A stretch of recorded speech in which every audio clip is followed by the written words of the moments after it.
معزز بزرگان دین، میرے غیور مسلمان بھائیوں، ساتھیوں، دوستوں، آج کی رات مبارک رات ہے، برکتوں والی رات ہے، دعاؤں کی قبولیت کا موقع ہے، اللہ کی طرف سے رحمتوں کی آبشاریں برس رہی ہیں، خاص اللہ کی رحمتوں کا نزول ہو رہا ہے۔ اور آج کا یہ پروگرام اس حوالے سے بھی ہمارے لیے باعث برکت ہے کہ ہم سب جس اصلاح کے جذبے سے یہاں پر آئے ہیں، جمع ہیں، ہماری اصلاح کے لیے ہمارے پیر و مرشد حضرت اقدس استاذ العلماء، یادگار اسلاف، ہمارے اکابرین کی نشانی جناب حضرت مولانا سید عبد المعبود آزاد شاہ صاحب دامت برکاتہم ایک لمبا سفر فرما کر ہمارے دلوں کی پیاس بجھانے کے لیے، ہماری طلب اور لگن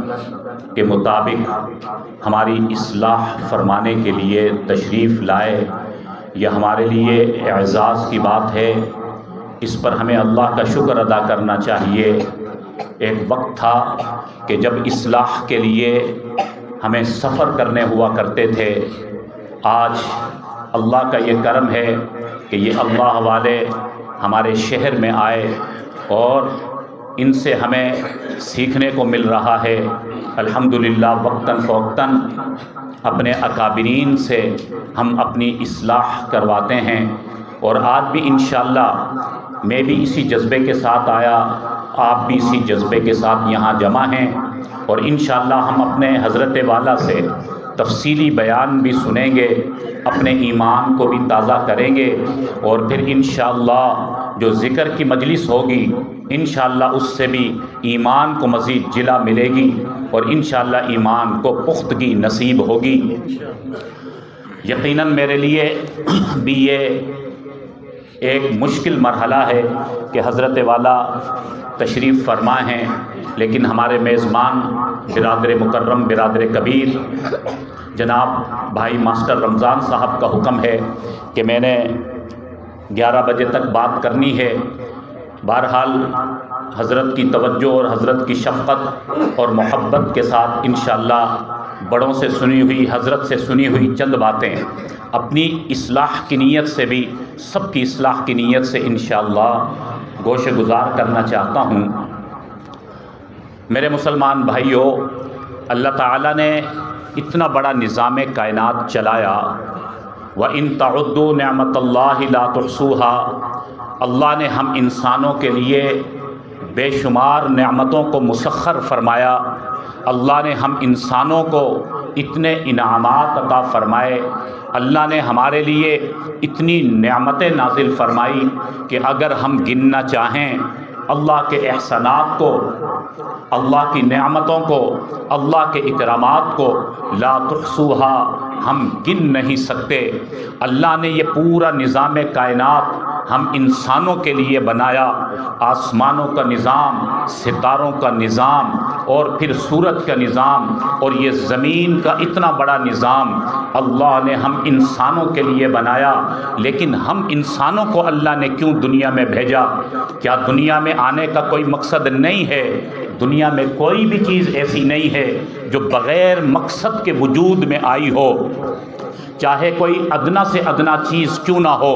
ہر چیز کا کوئی نہ کوئی مقصد ہے۔ تو انسان جو اشرف المخلوقات ہے، جسے اللہ نے لقد خلقنا الانسان فی احسن تقویم کا تمغہ عطا فرمایا، کیا اس انسان کو اللہ نے بغیر مقصد کے پیدا فرما دیا؟ جس انسان کے لیے اللہ نے 18,000 کم و بیش مخلوقات کو مسخر کیا، اس انسان کی خدمت پر لگا دیا، تو کیا اس انسان کو اللہ نے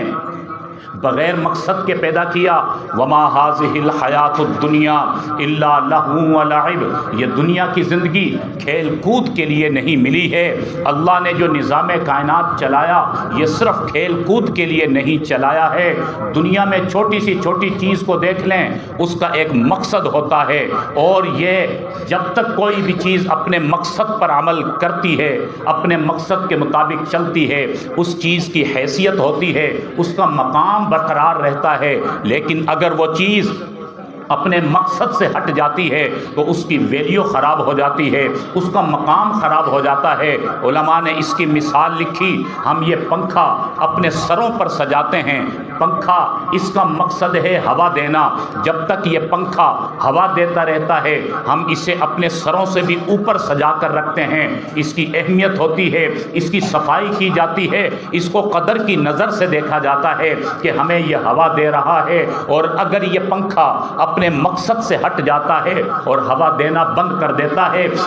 یہ خراب ہو جاتا ہے، تو ہم کوشش کرتے ہیں کہ اس کی مرمت کروا لیں، اس کو صحیح کروا لیں۔ اگر یہ صحیح ہو جاتا ہے، واپس اپنے مقصد پر آ جاتا ہے، تو پھر اس پنکھے کی ویلیو دوبارہ برقرار رہتی ہے، اس کا مقام ہمارے دماغ میں رہتا ہے اور اپنے سروں سے اونچا اس کو لگا کر رکھتے ہیں۔ لیکن اگر یہ پنکھا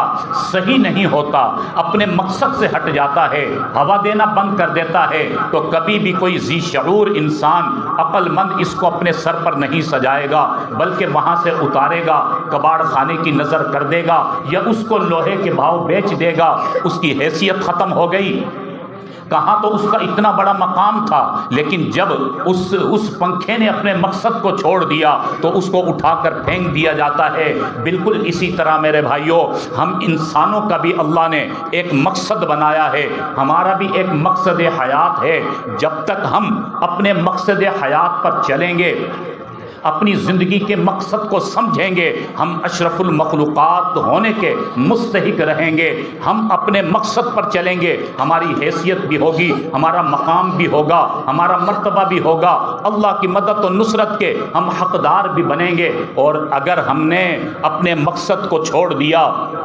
اپنے مقصد سے منہ موڑ لیا، تو ہم ناکام ہو جائیں گے، ہم خسارے میں پڑ جائیں گے، ہم گناہوں کی دلدل میں پھنس جائیں گے۔ ہمیں اپنے مقصد پر چل کر کامیابی ملے گی، اپنے مقصد پر چل کر عزت ملے گی، اپنے مقصد پر چل کر اللہ ہمیں کامیابی عطا فرمائیں گے۔ اب سوچنے کی بات یہ ہے کہ وہ مقصد حیات کیا ہے، دنیا میں اللہ نے ہمیں کیوں بھیجا؟ یہ ہے وہ بات جو سمجھنے کی ہے۔ اللہ نے یہ دنیا کی زندگی ہمیں کیوں عطا فرمائی؟ لہو لعب کے لیے نہیں ملی، دنیا کے پیچھے لگنے کے لیے نہیں ملی، دنیا کے مال و دولت عیش و عشرت کے پیچھے لگنے کے لیے نہیں ملی، بلکہ اللہ نے قرآن میں فرمایا وما خلقت الجن والانس الا لیعبدون، اللہ نے انسانوں کو پیدا کیا اپنی عبادت کے لیے، اپنی بندگی کے لیے۔ انسانوں نے اپنی جبینوں کو اللہ کے حضور جھکانا ہے، اللہ کو راضی کرنا ہے، اس مقصد کے لیے اللہ نے ہمیں دنیا کے اندر بھیجا کہ اپنے اللہ کو راضی کر لیں۔ رب چاہی زندگی اختیار کریں، من چاہی زندگی سے اپنے آپ کو بچائیں، جو اللہ کے احکامات ہیں اس پر ہم چلیں، جو نبی اکرم صلی اللہ علیہ وسلم نے طریقے بتلا دیے اس پر ہم عمل کرنے والے بنیں۔ یہ ہے ہمارا وہ مقصد۔ اسی مقصد کو سمجھانے کے لیے انبیاء اکرام آتے رہے، پھر آخر میں خاتم النبیین تشریف لائے، اور ہمارے نبی اکرم نے بھی امت کو اسی بات کی تعلیم دی کہ کامیابی یہاں پر ہے، فلاح یہاں پر ملے گی، اپنے مقصد پر چلتے رہو گے تو کامیاب رہو گے۔ آج میرے بھائیوں، جو ہمیں ناکامیاں نظر آ رہی ہیں، آج جو ہمیں خسارہ نظر آ رہا ہے، جو بے برکتی کا ماحول نظر آ رہا ہے، جو پریشانیاں نظر آ رہی ہیں، جو کشمکش کے حالات نظر آ رہے ہیں، جو نفس نفسی کا دور دورہ نظر آ رہا ہے، اس کی وجہ یہی ہے کہ آج کے انسان نے اپنے مقصد کو فراموش کر دیا، دنیا میں آنے کے مقصد کو آج کا انسان بھلا بیٹھا، اس لیے آج یہ ٹھوکر کھا رہا ہے، آج کا انسان پریشان ہے، آج کا انسان بیچارہ بے سکون ہے، اس کے پاس راحت نہیں ہے، اطمینان نہیں ہے، زندگی کی برکت نہیں ہے، کاروبار کی برکت نہیں ہے، اولاد کی برکت نہیں ہے، زبو حالی آ گئی، پریشانیاں آ گئی، کشمکش آ گئی۔ وجہ کیا ہے کہ یہ انسان اپنے مقصد کو بھلا بیٹھا، اپنے امتیاز کو بھلا بیٹھا۔ اللہ نے جس مقصد پر اسے اتنا بڑا امتیاز عطا فرمایا تھا، اللہ نے اسے مرتبہ عطا فرمایا تھا، وہ مقصد حیات کو جب ہم نے بھلا دیا، فراموش کر دیا، ہم دنیا میں لگ گئے، مال کی محبت میں، دولت کی محبت میں، منصب اور عہدوں کے پیچھے، دنیا کی سلطنت کے پیچھے، عیش و عشرت کے پیچھے، اور ہم دنیا کے نقشوں کے پیچھے، عارضی لذتوں کے پیچھے لگے، اپنے مقصد کو بھول بیٹھے، اس لیے پریشان ہو گئے، بے سکون ہو گئے۔ آج کا انسان بیچارہ سکون کی تلاش میں مارا مارا پھر رہا ہے کہ انسان نے یہ سمجھا، آج کے مسلمان نے یہ سمجھا کہ میرے پاس مال آ جائے گا، دولت آ جائے گی تو مجھے سکون ملے گا، راحت ملے گی، اطمینان ملے گا اور میں کامیاب ہو جاؤں گا، دنیا کی زندگی میری شاداں و فرحاں ہو جائے گی۔ لیکن میرے بھائیوں، یہی وہ خام خیالی ہے جہاں پر ہم نے دھوکہ کھایا، یہی وہ غلط نظریہ ہے جہاں پر ہم نے مار کھائی ہے کہ ہم دنیا کے مال و دولت میں سکون تلاش کر رہے ہیں، آرام اور چین تلاش کر رہے ہیں، جبکہ حقیقتاً ایسا نہیں ہے۔ الا بذکر اللہ تطمئن القلوب، اللہ کا یہ قرآن ہمیں سمجھا رہا، اگر تمہیں دلوں کا چین چاہیے، اطمینان چاہیے، راحت چاہیے، اللہ کی مدد چاہیے، نبی کی شفاعت چاہیے، دنیا کی فضیلت چاہیے، تمہیں کامیابی چاہیے، تو اللہ نے اپنے دین میں یہ کامیابی رکھی ہے، بذکر اللہ، اللہ کے ذکر میں کامیابی ہے، اللہ کے حکموں میں کامیابی ہے، نبی کے طریقوں میں کامیابی ہے۔ یہی وہ پیغام ہے جو یہ ہمارے اکابرین دے رہے ہیں، ہمارے حضرت والا تشریف لائے اسی پیغام کو سمجھانے کے لیے، اسی دعوت فکر کو منتقل کرنے کے لیے کہ ہم اسباب کے پیچھے دوڑ رہے ہیں، مسبب الاسباب کو چھوڑ دیا، اس لیے پریشان ہو گئے۔ تو پہلی بات جو پہلا سبق سمجھنے کا ہے، ہم نے اپنے مقصد حیات کی طرف آنا ہوگا، اپنے مقصد کو سمجھنا ہوگا کہ اللہ نے دنیا میں ہمیں بھیجا کیوں ہے۔ اللہ نے ہمیں اس لیے بھیجا کہ اپنی آخرت کی تیاری کر لیں، اپنے اللہ کو راضی کر لیں۔ یہ تو مختصر سی زندگی ہے، 50 سال کی زندگی، 60 سال کی زندگی، 70-80 اللہ ماشاءاللہ کوئی 100 سال تک، پھر بلا آخر اس دنیا کو خیر آباد کہہ دینا ہے، یہ دنیا چھوڑ دینی ہے اور قبر کی پتال میں جا کر سونا ہے، اور پھر ایک ایک عمل کا حساب دینا ہے، آخرت کا سامنا کرنا ہے، اور وہاں پر ایک ایک عمل کے بارے میں پوچھا جائے گا۔ یہ ہے وہ مقصد جس کے لیے اللہ نے دنیا میں بھیجا، کہ وہ کبھی نہ ختم ہونے والی زندگی، وہ آخرت کی زندگی، اس کی تم نے دنیا میں تیاری کرنی ہے، اس آخرت کے لیے اعمال جمع کرنے ہیں، آخرت کے لیے زاد راہ جمع کرنا ہے۔ میرے بھائیوں، ہم آخری نبی کے امتی ہیں، ہم نے بڑی غلطیاں کر لی، ہم سے بڑے گناہ ہو گئے، لیکن یہ امت بڑی خوش نصیب امت ہے کہ اللہ نے اس امت کو بہت سے ایسے مواقع عطا فرمائے کہ اس نے اپنے پاؤں پر کلہاڑی ماری، گناہوں کی دلدل میں پھنسا رہا، لیکن مایوس ہونے کی ضرورت نہیں ہے۔ قل یا عبادی الذین اسرفوا علی انفسہم لا تقنطوا من رحمت اللہ، اللہ فرماتے ہیں اے نبی میرے ان بندوں سے کہہ دو جو ساری زندگی گناہ کرتے رہے، نافرمانیاں کرتے رہے، مقصد حیات کو بھول بیٹھے، دنیا کے پیچھے لگ کر اپنی دنیا کی زندگی کو ضائع کر دیا، لیکن آج بھی اگر وہ کامیابی کی تلاش میں ہیں، آج بھی اگر وہ چاہتے ہیں کہ اللہ ان سے راضی ہو جائے، لا تقنطوا من رحمت اللہ، ان کو کہہ دو اللہ کی رحمت سے مایوس نہ ہو، آج بھی موقع ہے، آج بھی اگر وہ لوٹنا چاہتے ہیں تو لوٹ آئیں، آج بھی اگر وہ رجوع کر لیں، اپنی زندگیوں میں تبدیلی لے کر آئیں، سچے دل کے ساتھ توبہ کر لیں، دو آنسو بہا لیں، ان اللہ یغفر الذنوب جميعا، اللہ فرماتے ہیں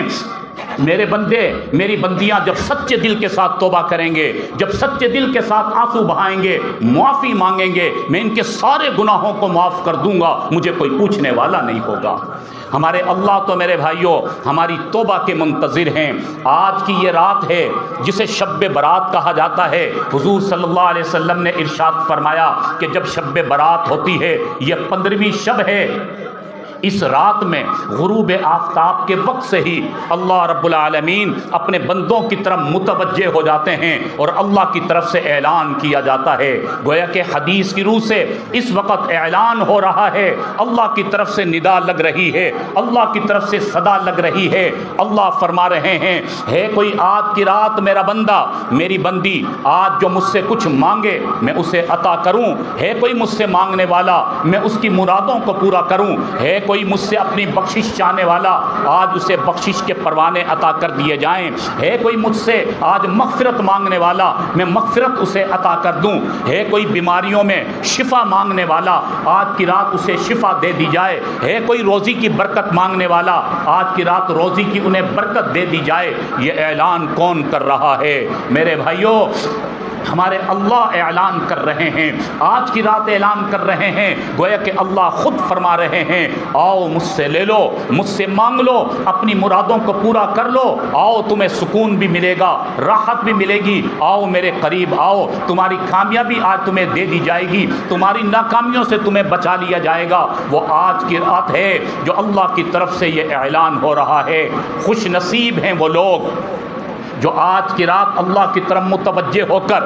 سچے دل سے معافی مانگ لیتے ہیں, سچے دل کے ساتھ توبہ کر لیتے ہیں. اللہ ان کی توبہ کو قبول فرماتا ہے, اللہ ان کے گناہوں کو معاف فرما دیتا ہے. آؤ میرے بھائیوں آج اپنے خالی دامن کو پر کر کے جائیں, آؤ میرے بھائیوں آج سچے دل سے معافی مانگ لیں, اپنے اللہ کو راضی کر لیں. ہم نے اللہ کو ناراض کر کے اپنا بہت کچھ کھو دیا, اللہ کو ناراض کر کے ہم دنیا میں غرق ہوتے چلے گئے, گناہوں کی دلدل میں پھنستے چلے گئے, اپنے اللہ کو ناراض کر کے اپنے پاؤں پہ خود کلہاڑی مار لی. ہمارا اللہ جو ہماری سگی ماں سے 70 گنا زیادہ ہم سے محبت کرتا ہے, ہمارا اللہ جو ہر وقت ہماری توبہ کا منتظر ہے. اجیب دعوت الداعی اذا دعانی فلیستجیبوا, اللہ کی طرف سے حکم ہے کہ جب بھی مجھے کوئی پکارے گا اس کی پکار کا جواب دیتا ہوں. ساری دنیا کے لوگ مل کر مجھے پکاریں, ان کی پکار کے میں جواب دیا کرتا ہوں. اللہ کی طرف سے تو ہر دم ہماری توبہ کا انتظار کیا جا رہا ہے. جب جب اللہ سے مانگا جاتا ہے اللہ تو دینے کے لیے تیار ہیں. تیرے کرم سے اے کریم کون سی شے مجھے ملی نہیں, جھولی ہی میری تنگ ہے, تیرے یہاں کمی نہیں. اللہ کے یہاں کمی نہیں ہے میرے بھائیوں, ہمارے مانگنے میں کمی ہے, اللہ کی طرف متوجہ ہونے میں کمی ہے, اللہ کے قریب ہونے کی ضرورت ہے. یہ جو خانقاہی سلسلہ ہے ان میں اسی بات کی محنت ہو رہی ہے کہ اللہ کا قرب مل جائے, انسان اپنا جو مقام کھو بیٹھا ہے وہ مقام اس کو واپس مل جائے, یہ اشرف المخلوقات کہلانے کا مستحق بن جائے, اسی بات کی محنت ہو رہی ہے. تو آج میرے بھائیوں ہمیں اللہ کی طرف متوجہ ہو کر اللہ کا قرب حاصل کرنا ہے, آج اللہ کو راضی کر لینا ہے. وہ واقعہ مجھے یاد آیا, کتابوں میں لکھا ہے کہ اللہ رب العالمین تو اپنے بندوں کی پکار سننے کے لیے ہر وقت منتظر ہیں. وہ ایک بت پرست جو ساری زندگی اپنے بت کو پوجتا رہا, ساری زندگی اپنے ہاتھوں سے بنائے ہوئے خدا کو پکارتا رہا, اپنے ہاتھ سے اس نے اپنا خدا بنایا اور روزانہ اپنے ہاتھ کے بنے ہوئے خدا کو اپنے سامنے رکھ کر اور وہ اسے پکارا کرتا تھا. عربی میں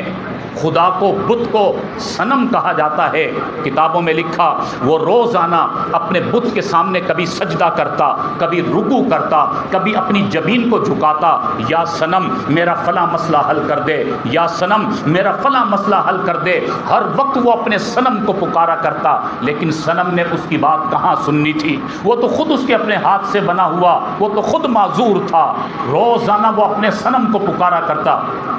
یا صنم یا صنم یا صنم میرا فلاں مسئلہ. ایک مرتبہ اپنے صنم کو پکارتے پکارتے اسے نیند آ گئی. اونگ کی حالت میں سوتے سوتے اس کی زبان سے یا صنم کی جگہ پر یا صمد کا لفظ نکل گیا. صمد اللہ کا نام ہے. انجانے میں نیند کی حالت میں اس کی زبان سے نکلا یا صمد. روایت میں آتا ہے فوراً اللہ کی طرف سے جواب آیا, لبیک یا عبدی, حاضر ہوں میرے بندے, بتا تیرا مسئلہ کیا ہے. فرشتوں نے عرض کیا یا اللہ یہ تو تیرا نافرمان بندہ ہے, یہ تو بت پرست ہے, ساری زندگی بتوں کو پوجتا رہا. یا اللہ آج آپ کو اس نے پکارا، دل سے نہیں پکارا اللہ، اس نے تو نیند کی حالت میں پکارا، یا اللہ یہ تو سو گیا تھا اور نیند میں اس کی زبان سے یا صنم کے بجائے یا صمد کا لفظ نکل گیا، آپ نے لبیک فرما دیا۔ اللہ فرماتے ہیں ہاں میرے فرشتوں میرے علم میں ہے، میں جانتا ہوں کہ میرا نافرمان بندہ ہے، یہ بتوں کو پوجنے والا، میں جانتا ہوں آج اس نے یا صمد پکارا، دل سے نہیں پکارا اور نیند کی حالت میں پکارا، لیکن ساری زندگی اس نے اپنے صنم کو پکارا، اس کے صنم نے کبھی اس کی پکار کا جواب نہ دیا، کبھی بھی اس کی دعا کو نہ سنا، اس کے صنم نے کبھی جواب نہ دیا۔ آج بھولے میں صحیح آج اس نے مجھ صمد کو پکارا ہے، اگر آج یہ صمد بھی اس کی پکار کا جواب نہیں دے گا تو اس صنم میں اور صمد میں فرق کیا رہ جائے گا؟ یہ ہمارے اللہ ہیں جو ہمارے منتظر ہیں کہ میرے بندے مجھے پکاریں۔ تو آج میرے بھائیوں اللہ کو پکارنے کی رات ہے، آج اللہ کو راضی کرنے کی رات ہے، تو ہمیں ماضی کے گناہوں پر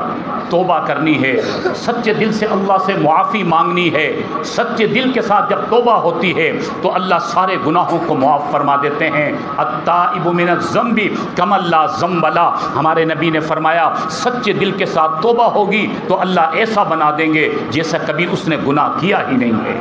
اگر سچے دل کے ساتھ توبہ ہوگی تو اللہ معاف فرما دیں گے، لیکن فرمایا کہ توبہ 3 چیزوں کے مجموعے کا نام ہے۔ توبہ کسے کہا جاتا ہے؟ جب 3 چیزیں ہو جائیں گی تو توبہ کامل ہوگی اور توبۃ نصوحہ بن جائے گی، وہ توبہ ہمارے لیے کارآمد ہوگی۔ فرمایا پہلی چیز توبہ کے کامل ہونے کے لیے پہلی چیز ضروری ہے کہ انسان جس گناہ میں ملوث ہے اس گناہ کو اسی وقت چھوڑ دے،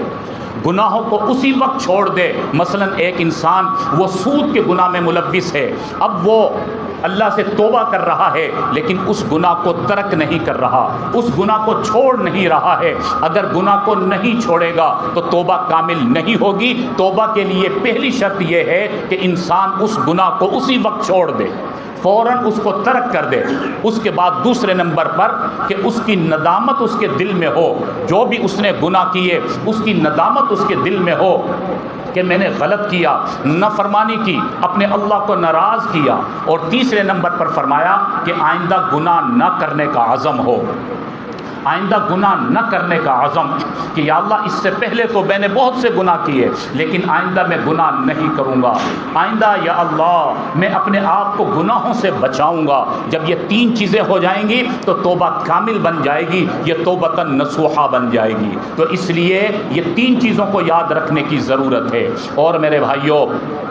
اس کے ساتھ ساتھ جو آج کی رات ہے بخشش کی رات ہے، اس رات میں اللہ تعالیٰ بے شمار لوگوں کو معاف فرمائیں گے، لیکن کچھ گناہ گاروں کو معاف نہیں فرماتے۔ زیادہ تر کا تعلق ان سے ہے جو حقوق العباد سے جن کا تعلق ہے۔ ہم حقوق اللہ کو پورا کرتے ہیں، اس کے ساتھ ساتھ حقوق العباد کو پورا کرنے کی بھی ضرورت ہے۔ آج حقوق العباد کی کمزوری کی وجہ سے آج ہم نقصان میں ہیں، خسارے میں ہیں۔ ایک حدیث مبارکہ جو حقوق العباد سے متعلق ابھی مجھے یاد آئی وہ سنا کر انشاءاللہ بات کو سمیٹتے ہیں۔ روایت میں آتا ہے حضور صلی اللہ علیہ وسلم نے ایک مرتبہ خطبے میں ارشاد فرماتے ہوئے صحابہ اکرام سے سوال کیا، فرمایا کہ بھئی بتاؤ میری امت کا مفلس انسان کون ہے؟ میری امت کا مفلس، جس کو ہم اردو میں کہتے ہیں قلاش، بالکل خالی۔ فرمایا بتاؤ بھئی میری امت کا مفلس انسان کون ہے؟ کسی نے جواب دیا جس کا اپنا گھر نہ ہو، جس کے پاس رہنے کے لیے کوئی جگہ نہ ہو۔ کسی نے جواب دیا جو بیچارہ جس کے پاس مال و دولت نہیں ہے۔ کسی نے جواب دیا جس کے پاس کوئی زمین نہیں ہے، اس کے پاس کوئی رہنے کو جگہ نہیں، پہننے کو کپڑا نہیں، یہ مفلس انسان ہے۔ لیکن آپ علیہ السلام نے فرمایا کہ میری امت کا یہ مفلس نہیں ہے۔ پھر آپ نے فرمایا میری امت کا مفلس کون ہے؟ میں تمہیں بتلاتا ہوں۔ فرمایا قیامت کا دن ہوگا، میدان محشر لگا ہوگا، نفس نفسی کا عالم ہوگا، ساری دنیا کے لوگ میدان محشر میں جمع ہوں گے اور ایک انسان کھڑا ہوگا، خوشی خوشی کھڑا ہوگا، اس کے پاس نیکیوں کا انبار ہوگا، اس کے پاس بے شمار اعمال ہوں گے، نمازیں اس کے پاس ہوں گی، روزہ اس کے پاس ہوگا، حج اس کے پاس ہوگا، زکوٰۃ اس کے پاس ہوگی، بہت سے اعمال کو لے کر خوشی خوشی وہ اللہ کے حضور پہنچے گا کہ میرے پاس تو اعمال کی کمی نہیں ہے، میری نمازیں بھی مکمل ہیں، میرے اعمال بھی مکمل ہیں۔ جب اللہ کے حضور پہنچے گا، جب اس کا اعمال ان کے حساب کتاب اس کا لیا جا رہا ہوگا، روایت میں آتا ہے اسی اسنا میں ایک صاحب دوڑتے ہوئے آئیں گے اور آ کر وہ عرض کریں گے یا اللہ یہ فلاں بندہ جو نیکیاں لے کر آپ کے پاس آیا یہ وہ انسان ہے جس نے دنیا میں میرا حق مارا تھا، یا اللہ یہ طاقتور تھا میں کمزور تھا، اس نے میرا مال دبایا، میرا حق دبایا، اللہ میں نے صبر کیا تھا کہ قیامت کا دن آئے گا، انصاف کا دن ہوگا، اللہ مجھے انصاف چاہیے، یا اللہ مجھے انصاف عطا کر دیجئے۔ اللہ رب العالمین فرمائیں گے میرے بندے تم صحیح کہتے ہو، تم پر اس نے ظلم کیا، تمہارے حق کو دبایا تھا، چنانچہ حکم ہوگا جتنا اس نے اس کا حق دبایا، اس پر زیادتی کی، اتنا اعمال کو لے کر اس کے کھاتے میں ڈال دیا جائے، اتنے ثواب لے کر اس کو عطا کر دیے جائیں۔ وہ واپس لے کر جائے گا، اتنے میں ایک اور آ جائے گا اور وہ بھی آ کر عرض کرے گا یا اللہ یہ بندہ جو آپ کے سامنے کھڑا ہے یہ میرا رشتہ دار ہے، اس نے میری وراثت کا حق دبایا، اس نے فلاں میرے ساتھ زیادتی کی، یا اللہ دنیا میں کچھ نہیں کر سکتا تھا، میں نے صبر کیا تھا، اللہ آج مجھے انصاف چاہیے۔ اللہ تعالیٰ انصاف فرمائیں گے، جتنا اس نے اس پر ظلم کیا اتنی نیکیاں لے کر اس کو دے دی جائیں گی۔ روایت میں آتا ہے کہ جتنے بھی لوگوں کا اس نے دنیا میں حق دبایا ہوگا، حقوق اللہ تو پورے کیے لیکن حقوق العباد کو پورا نہیں کیا ہوگا، وہ سارے حق والے آتے چلے جائیں گے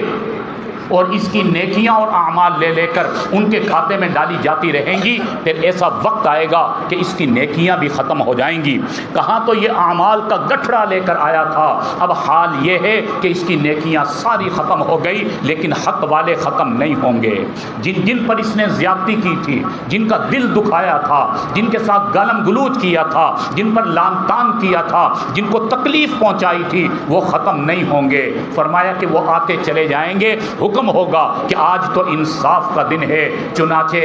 اب وہ ان کے گناہ جو مظلوم تھے دنیا میں ان کے گناہ لے کر اس کے سر پر ڈال دیے جائیں گے، ایک کے بعد دوسرا آتا رہے گا، انصاف کیا جائے گا، ان کے گناہ لے لے کر اس کے سر پر ڈالے جائیں گے۔ کہاں تو نیکیوں کا انبار لے کر آیا تھا اور اب عالم یہ ہے کہ اس سے زیادہ اس کے سر پر گناہوں کا بوجھ ہے۔ حضور علیہ السلام نے فرمایا میری امت کے لوگوں سنو، میری امت کا مفلس انسان یہ ہے، میری امت کا ناکام انسان یہ ہے، اس کے پاس اعمال کی کمی نہیں تھی لیکن اس نے حقوق العباد کا خیال نہیں کیا، اس لیے یہ ناکام ہو گیا۔ تو معلوم یہ ہوا میرے بھائیوں، حقوق العباد کا معاملہ بڑا نازک معاملہ ہے، حقوق العباد کو پورا کرنا ضروری ہے۔ حقوق اللہ کو ہم پورا کر رہے ہیں، ساتھ حقوق العباد کو پورا کیا جائے۔ آج کی رات میں جہاں پر حقوق اللہ کے بارے میں سمجھایا جا رہا، وہاں حقوق العباد کے بارے میں کہ اس رات میں اللہ تعالیٰ کتنے ہی لوگوں کو معاف فرمائیں گے لیکن والدین کے فرمان کو اللہ تعالیٰ معاف نہیں فرمائیں گے، قطع رحمی کرنے والوں کو معاف نہیں فرمائیں گے، اور اللہ تعالیٰ رشتوں کو توڑنے والوں کو معاف نہیں فرمائیں گے۔ یہ مختلف قسموں کے گناہ جن کا تعلق ہمارے معاملات کے ساتھ ہے، حقوق العباد کے ساتھ ہے، یہ معاف نہیں کیے جائیں گے۔ اس لیے میرے بھائیوں آج یہ سبق یاد رکھنے کی ضرورت ہے کہ ہم نے کبھی کسی کا حق نہیں دبانا، کسی کا دل نہیں دکھانا، دنیا کے اندر ہی اپنے معاملات کو صاف کرنا ہے، جس کا جو حق ہے وہ دنیا میں ہی دے دینا ہے، اسی میں ہماری کامیابی ہے۔ اللہ رب العالمین ہمیں دین کی صحیح سمجھ نصیب فرمائے۔ آج سب ہم یہاں پر جو جمع ہیں اسی سمجھ کے لیے اور اسی اصلاح کے لیے آئے ہیں کہ کہیں ایسا نہ ہو کہ ہم خطا کر بیٹھیں، دنیا بھی ہماری خراب ہو جائے، آخرت بھی ہماری خراب ہو جائے۔ اس لیے اپنے اکابرین سے تعلق کو مضبوط کریں، اور یقیناً ضروری ہے اس فتنے کے دور میں کہ ہم کسی اللہ والے کے ہاتھ میں اپنا ہاتھ دے دیں۔ الحمدللہ یہاں پر جو ایک سلسلہ چل رہا ہے، حضرت والا تشریف لاتے ہیں، ایک عرصے سے محنت ہو رہی ہے، سینکڑوں لوگ ماشاءاللہ ہاتھ پر بیعت ہوئے، مستفید ہوئے، اللہ نے دنیا کو بدل دیا، اللہ تعالیٰ نے زندگیوں میں انقلاب پیدا کیا۔ تو اس لیے آپ سے گزارش ہے کہ جو ساتھی ابھی بیعت نہیں ہیں اگر اس فتنے کے دور میں اپنے آپ کو بچانا ہے تو کسی اللہ والے کے ہاتھ میں ہاتھ دینا ضروری ہے۔ الحمدللہ ہمارے حضرت والا حضرت اقدس حضرت پیر عبد المعبود آزاد شاہ صاحب الحمدللہ ہمیں جن سے بڑا استفادہ ہوا، آپ سے بھی یہی ایک آپ کو دعوت ہے کہ آپ بھی ان کے ہاتھ پر بیعت کریں گے تو اس میں آپ کا اپنا فائدہ ہوگا اور اصلاح ہو جائے گی، اللہ تعالیٰ فتنوں سے بچائیں گے۔ اللہ رب العالمین ان تمام ساتھیوں کو جزائے خیر عطا فرمائے جو ماشاءاللہ یہ سالانہ پروگرام ترتیب دیتے ہیں اور محنت فرماتے ہیں۔ اللہ رب العالمین ان کی کاوشوں کو محنتوں کو قبول فرمائے۔ جتنے بھی ساتھی یہاں پر موجود ہیں اللہ سب کے آنے کو بیٹھنے کو قبول فرمائے، جو کہا جو سنا اللہ تعالیٰ عمل کی توفیق نصیب فرمائے۔ وآخر دعوانا ان الحمد للہ رب العالمین۔